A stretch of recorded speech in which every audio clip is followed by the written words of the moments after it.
Now, in this segment, I want to discuss an important topic that may affect many of you, and that's medication. Now, there are several different classes of medication that are currently used in the treatment of diabetes, and each has its own effects.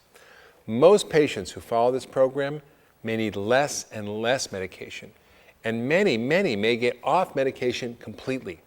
Nonetheless, it's useful to know what's out there. Now, medication can be used alone or in combination, and here are the main classes of medications used to treat diabetes. First is the biguanides, especially metformin or glucophage, and it's one of the best medications to improve insulin sensitivity.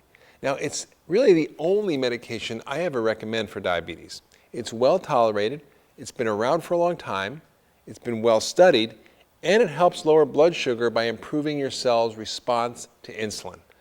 As we will see in a moment, most of the other medications out there cause serious complications or actually make things worse by boosting insulin levels while they're lowering blood sugar, and that increases the risk of death and heart attacks. The next class of medications I want to address are the thiazolidinedione drugs, or TZDs. These include things like rosiglitazone and pioglitazone, or Avandia and Actos. This is a new class of medication for diabetes that can help improve the uptake of glucose by your cells. Now, this is achieved by making you more insulin sensitive.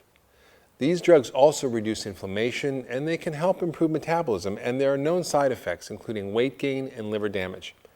Now, Avandia has been shown in some studies to actually increase the risk of heart attacks. There are a whole bunch of older medications that are used called sulfonylureas, or oral hypoglycemic drugs. These include things like glipizide, glyburide, and glimepiride. I strongly recommend against these medications. They only reduce your sugar in the short term. They increase insulin production, leading to a worsening of the syndrome over time. They have also been linked to an increased risk of heart attacks. Next are the alpha-glucosidase inhibitors, which include acarbose. These can help lower the absorption of sugar and carbohydrates in the intestines, reducing the absorption of sugar after meals. The next class of drugs are very new. They're called incretins. They're the new kid on the block, and they work by stimulating the release of insulin from the pancreas. This helps keep blood sugar down.